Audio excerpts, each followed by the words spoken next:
Vous pouvez chercher dans vos Bibles Marc chapitre 5, le verset 21 et 40 à 43. Nous avons le privilège de regarder deux miracles de Jésus. L'un des deux miracles, c'est le miracle de la guérison de la fille de Jairus. C'est une fille qui avait 12 ans quand elle est décédée. Jésus va, je vous dis, il va la ressusciter. Et puis l'autre, c'est une femme qui avait une perte de sang depuis 12 ans.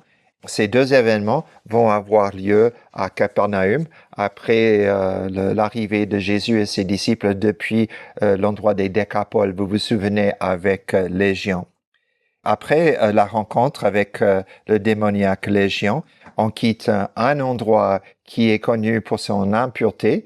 Vous vous souvenez que Justin nous a très bien expliqué, si vous avez la possibilité de réécouter cela, très bien expliqué que cet endroit de maintes façons montrait l'impureté donc de ce peuple et de cette région. Et il y a l'impureté de cet endroit-là, mais qu'est-ce que nous apprenons? Nous apprenons qu'il y a aussi l'impureté qui existe à Capernaum.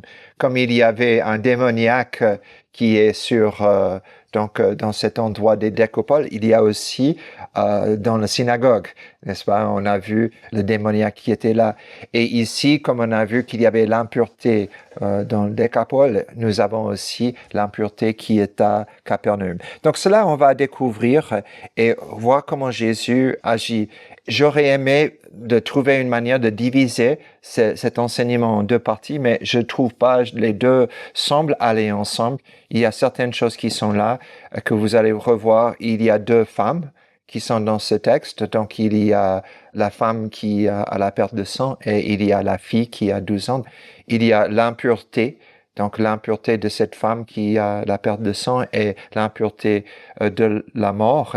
Et puis, vous avez le chiffre 12 qui apparaît dans les deux cas. Et il semble que c'était l'intention de Marc de nous relater, de nous dire ces deux histoires ensemble avec ces choses en commun. Donc, lisons le texte attentivement. On va commencer donc au verset 21 de Marc chapitre 5. Jésus regagna en barque l'autre rive et, une fois de plus, une grande foule s'assembla près de lui. Il était au bord de la mer. Alors vint un des chefs de la synagogue nommé Jairus, qui le vit, se jeta à ses pieds et le supplia instamment en disant « Ma fillette est à toute extrémité. Viens, impose-lui les mains afin qu'elle soit sauvée et qu'elle vive. » Jésus s'en alla avec lui, et une grande foule le suivait et le pressait. Or, il y avait une femme atteinte d'une perte de sang depuis 12 ans. Elle avait beaucoup souffert entre les mains de plusieurs médecins. Elle avait dépensé tout ce qu'elle possédait sans en tirer aucun avantage. Au contraire, son état avait plutôt empiré. Ayant entendu parler de Jésus, elle vint dans la foule par derrière et toucha son vêtement, car elle disait, « Si je puis seulement toucher ses vêtements, je serai guérie. » Au même instant, la perte de sang s'arrêta et elle sentit dans son corps qu'elle était guérie de son mal. Jésus ressentit aussitôt en lui-même d'une force était sortie de lui. Il se retourna au milieu de la foule et dit, « Qui a touché mes vêtements ?»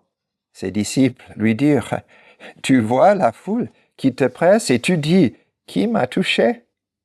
Et il regardait autour de lui pour voir celle qui avait fait cela. La femme, effrayée et tremblante, sachant ce qui s'était passé en elle, vint se jeter à ses pieds et lui dit toute la vérité.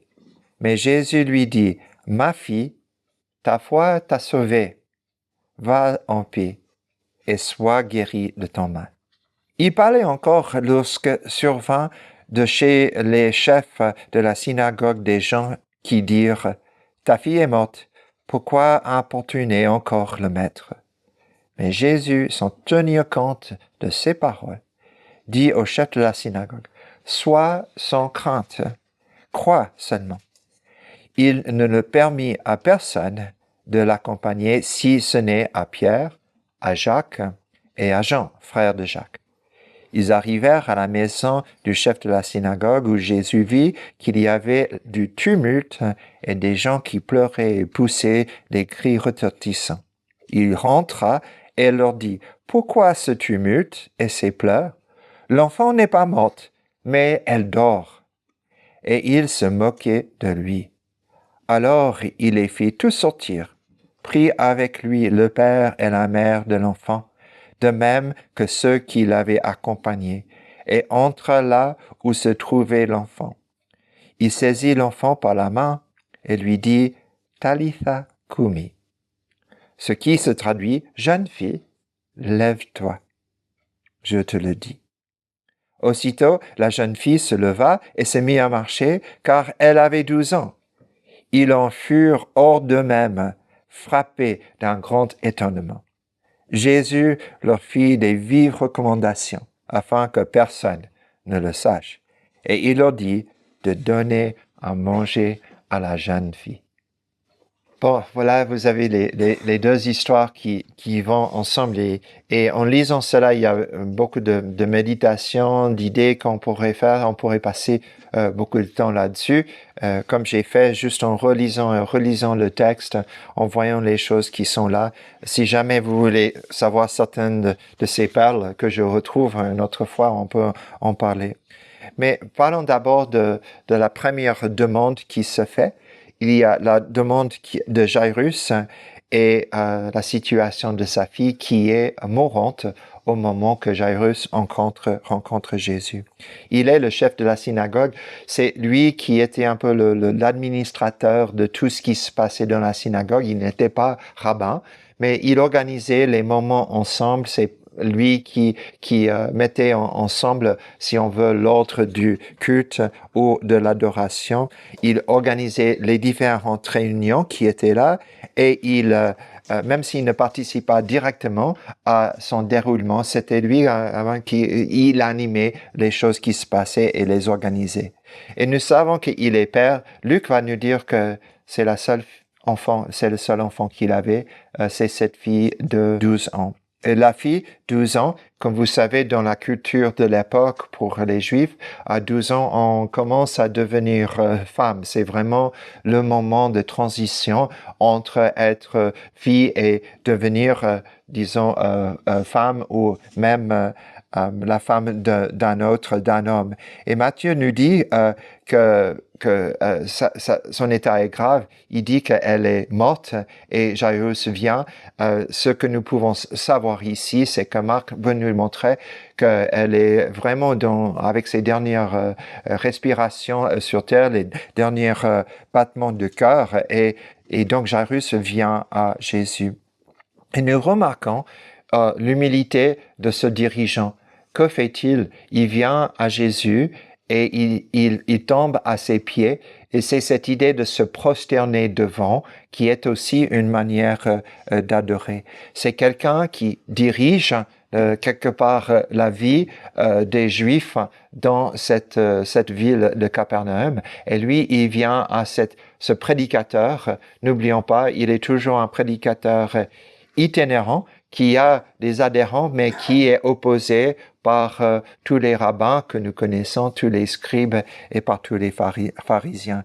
Il se jette aux pieds de Jésus, c'est le mot qui est utilisé, se jeter aux pieds de Jésus, et il dit, il le supplia instamment. Ce n'est pas juste une question, Jésus vient, mais Jésus, s'il te plaît, viens chez moi, j'ai besoin de toi, viens, je suis dans le besoin, ma fille est mourante, viens Jésus, viens.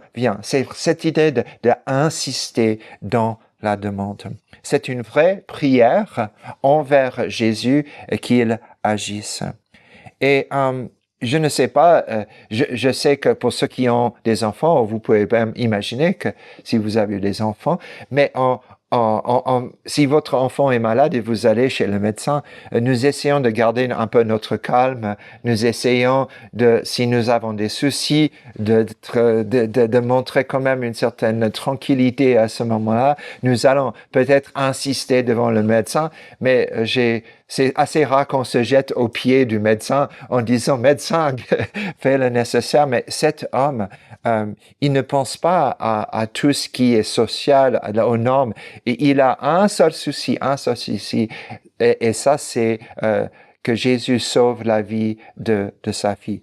Il l'aime. Et ceux d'entre nous qui avons des enfants, nous savons que cet amour, nous ferions tout pour que nos enfants puissent avoir une vie, spécialement à ce moment-là de 12 ans, la vie s'ouvre devant elle et elle risque de mourir.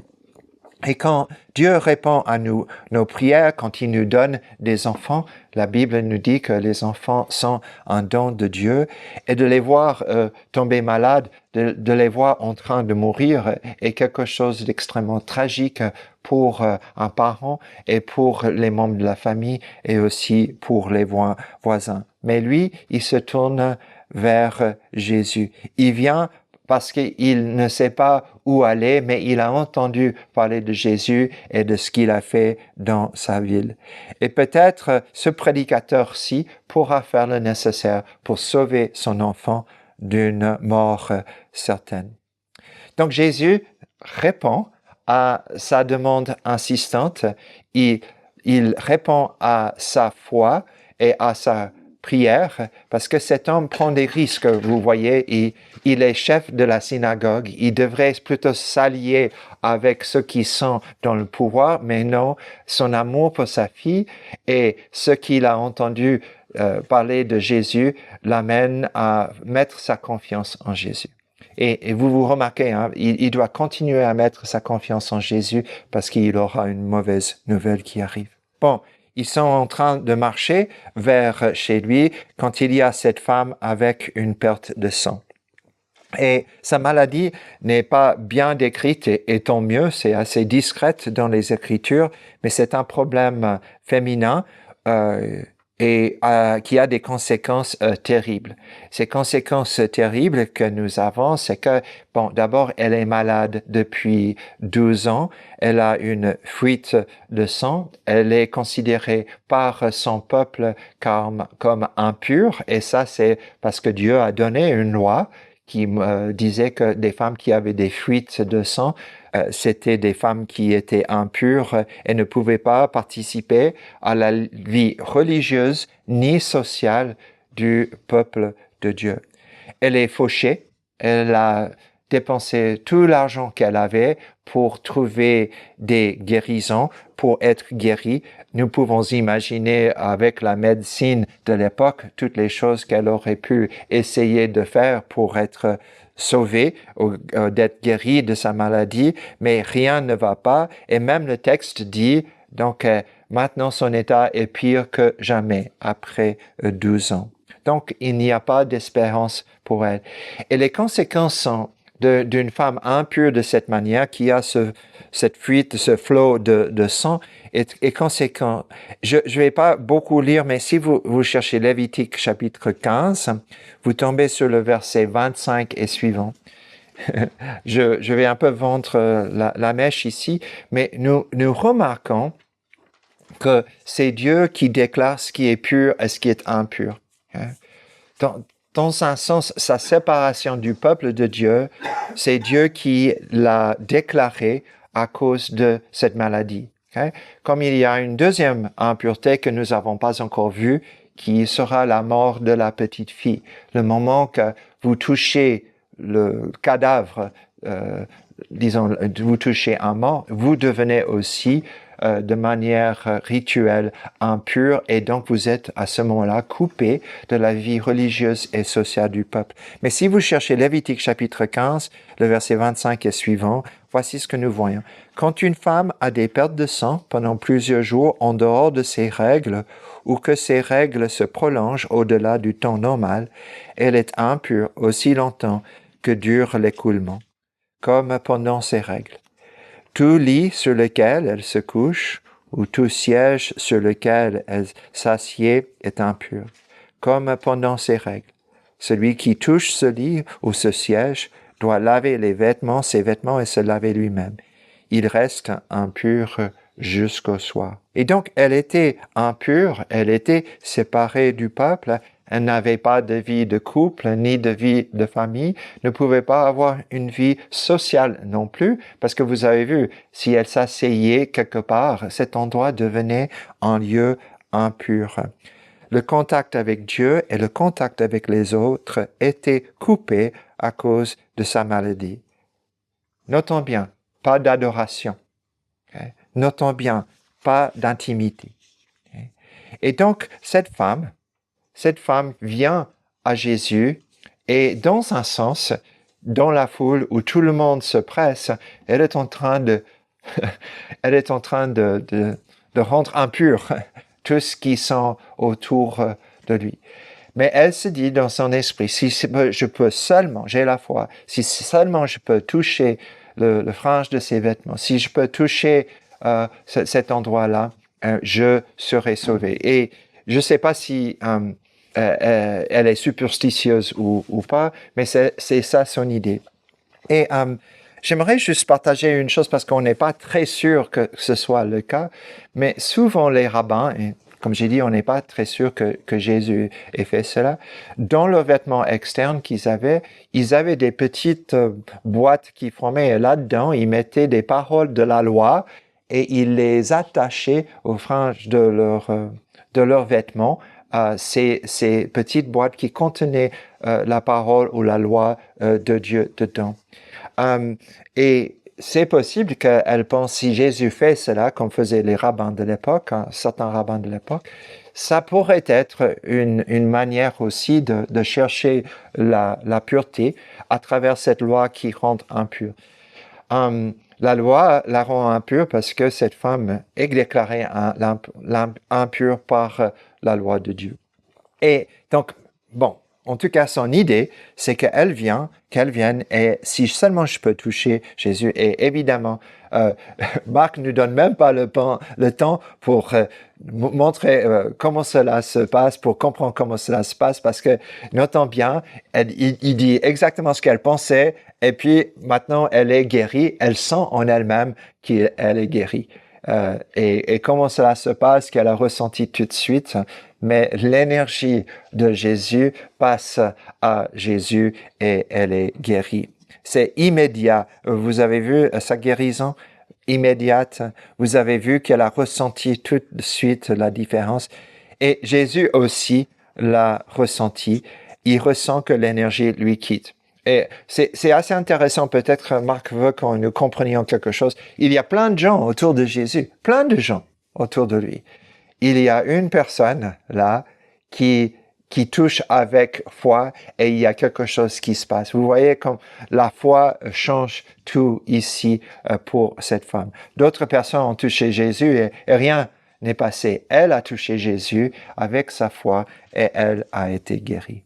Jésus donc dit à ses disciples, quelqu'un m'a touché. Et puis ils disent quoi? Bon, bien sûr, quelqu'un t'a touché. Regarde la foule qui est autour de toi. Il y a du monde. Donc vous pouvez imaginer, c'est pas bon, moi je pense à un concert de Bruce Springsteen ou quelque chose. Il quitte la scène pour marcher et puis les gens vont essayer de le toucher. Aujourd'hui, ça serait, comment elle s'appelle, Taylor Swift, c'est elle quitte. Je crois que les gens essaient de toucher malgré les garde-corps qu'elle a. Ici, Jésus voit la différence et donc il s'arrête, il stoppe et il dit, il doit chercher la personne qui l'a touché. Il veut guérir, mais il veut aussi entrer en contact avec. C'est pas assez pour lui de juste envoyer, c'est pas tchunk que guérit. Puis, non, il veut avoir ce contact. Et même si les disciples trouvent que c'est de la folie, lui, il va chercher. Qui est cette personne? Et nous remarquons que cette femme vient à Jésus, donc toute tremblante, ok, mais guérie. Tremblante, mais guérie. Elle répond à l'appel de Jésus. Elle vient devant lui. Et elle dit, c'est moi. Et les paroles de Jésus sont claires, n'est-ce pas? Il dit, ta foi ta foi t'a guéri. Et il dit aussi, je ne sais pas si vous avez remarqué dans le texte, il dit « ma fille ». Okay, ma fille, ta foi t'a sauvé. Bon, 12 ans d'impureté, disparu. Okay? 12 ans de pas de la possibilité d'adorer Dieu, disparu. 12 ans de séparation sociale, disparu. Okay? Parce que Jésus dit, ta foi t'a guéri. Et c'est assez extraordinaire dans le sens que Jésus aurait dû devenir impur. Mais puisqu'il est le Fils de Dieu, il rend pur. Okay? Vous savez que quand on offrait des sacrifices dans le temple, le sacrifice devenait pur parce que c'était mis sur l'autel qui était pur. Et donc le sacrifice devient pur. Et de la même façon, cette femme devient pure parce qu'elle entre dans la présence de Dieu et au lieu d'être refoulée ou de refuser, Jésus l'accueille et il guérit cette femme.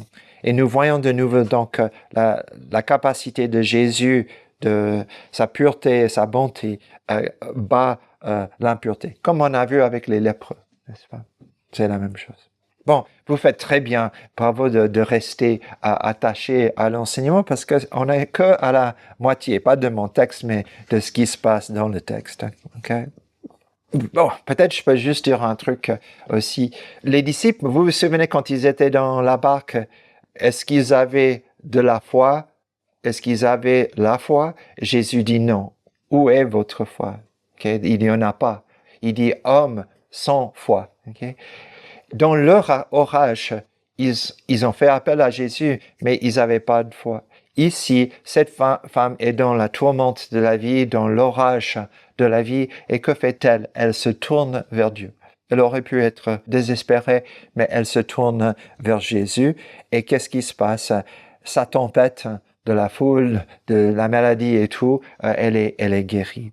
Bon, la suite avec Jairus, il apprend que sa fille est morte.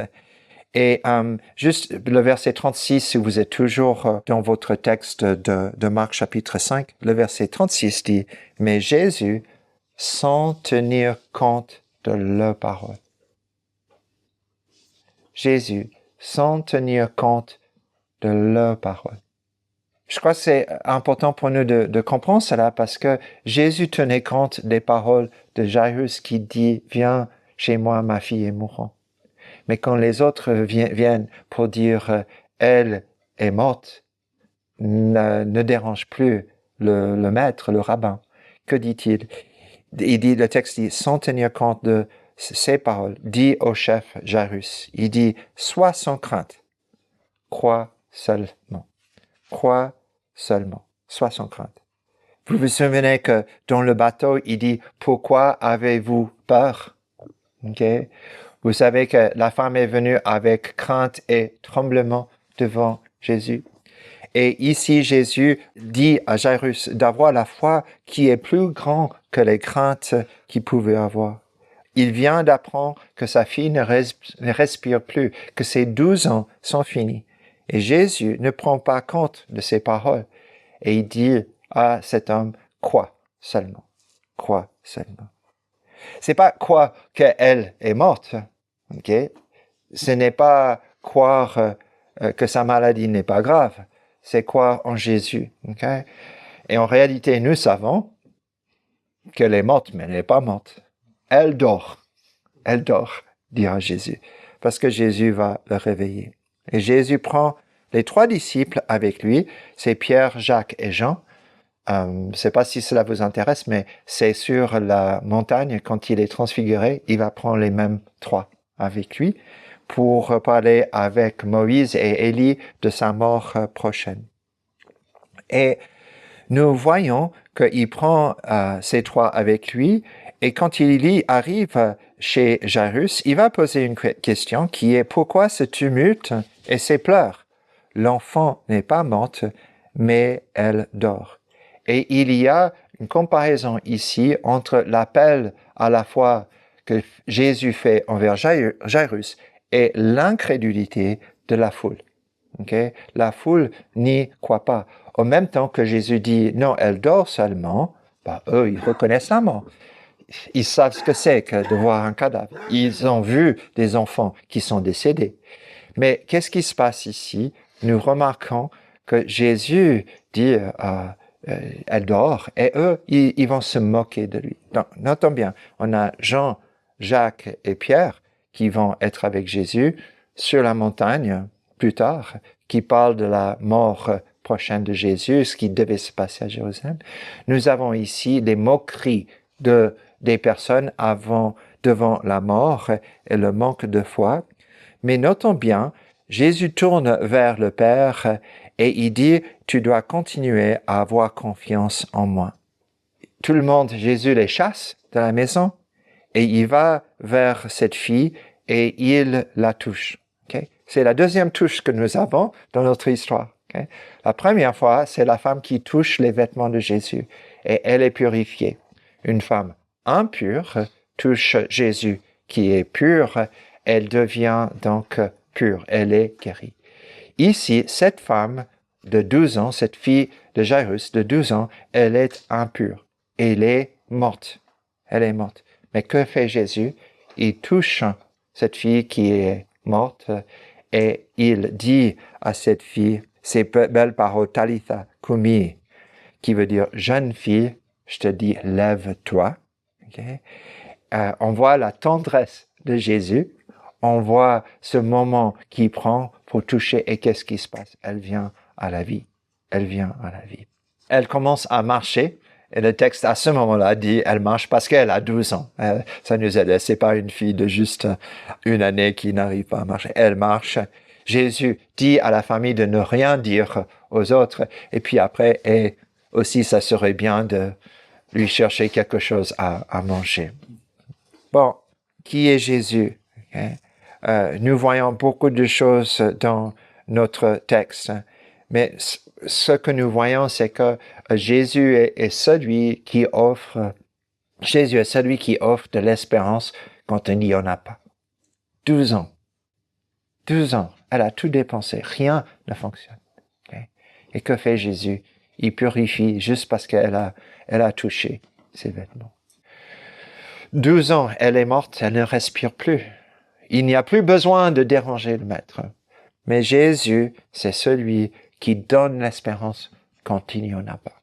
Et ce n'est pas comme si c'est un dernier, comment est-ce qu'on dit, recours. Okay? Ce n'est pas cela. C'est parce qu'il est celui qui purifie, il est celui qui donne la vie, il est celui qui est présent. Et cette idée de Jésus qui purifie nous montre que comme le problème de la femme avec la perte de sang, son problème n'était pas seulement physique, c'était aussi spirituel, coupé de Dieu. Jésus va ramener ce peuple d'Israël qui est séparé de Dieu, séparé par son impureté, par ses péchés, par sa manière de voir Dieu. Okay? Jésus apporte aux gens la communion avec Dieu. Ils sont purs et donc ils peuvent aller et l'adorer. Ils peuvent être en contact avec lui. Jésus l'a purifié par sa foi en lui. Elle a eu la foi en lui. Il l'a rendu pure. Ce que les sacrifices ne pouvaient pas faire, Jésus fait. Et Jésus est venu aussi pour offrir la vie. Il est la résurrection et la vie. Il offre la vie ici. Et c'est un peu un aperçu de ce qui va se passer donc quelques 10 chapitres plus loin. C'est que Jésus lui-même va ressusciter. Après le rejet, après les moqueries, après les clous, après ces derniers cris, qu'est-ce qui se passera? Jésus lui-même sera ressuscité. Okay? Il dormira, comme nous chantons souvent, dans le tombeau pendant 3 jours. Mais Dieu le ressuscitera de la mort. Et nous avons donc ici dans notre texte, nous avons cette idée de Jésus qui donne l'espérance quand il n'y en a pas, de Jésus qui purifie et qui nous met en relation avec Dieu, et Jésus qui est la résurrection et la vie. C'est le message que nous avons de l'Évangile. Alors, je vais finir peut-être un peu pas très clair, mais j'aimerais juste vous montrer. Il dit à la fille, à la fin, aux parents, il dit, donne-lui quelque chose à manger après la résurrection. Et je ne sais pas si Marc fait exprès, mais à la fin de Marc, comme nous l'avons maintenant, on pense que ce n'est pas exactement ce que Marc a écrit à la fin de son évangile, même si c'est très évangélique. Au chapitre 16 de Marc, le verset 14, nous lisons, « Enfin, Jésus se montra aux 11 pendant qu'ils étaient à table, et il leur reprocha leur incrédulité et la dureté de leur cœur, parce qu'ils n'avaient pas cru ceux qu'il avait vus ressusciter. » Et j'aimerais juste vous donner peut-être cette idée en tête, cette idée de Jésus qui dit donne-lui à manger. Peut-être c'est un peu un clin d'œil à sa propre résurrection. Parce que vous avez remarqué ici, quand il revient pour voir les disciples, où sont-ils? Ils sont à table. Ils sont à table. Ils sont en train de manger. Jésus va ressusciter et dans Jean, il va retrouver ses disciples et il va leur dire, est-ce que je peux avoir quelque chose à manger? Okay? Et ils vont lui donner du pain et du poisson, ou du miel et du poisson. Donc, ils vont lui donner cela. Donc, ici, je crois que nous avons une petite annonce de ce qui va se passer par la suite. Ce même Jésus, donc, qui a purifié la femme, ce même Jésus qui a ressuscité la fille, c'est le même Jésus qui nous donnera la vie. Okay? Et qui nous mettra en relation pour l'éternité. Et c'est pour cela que nous avons zéro problème, nous, de louer Jésus comme celui qui nous sauve et celui qui nous met en relation avec le Père. Donc, gloire à Dieu pour cela.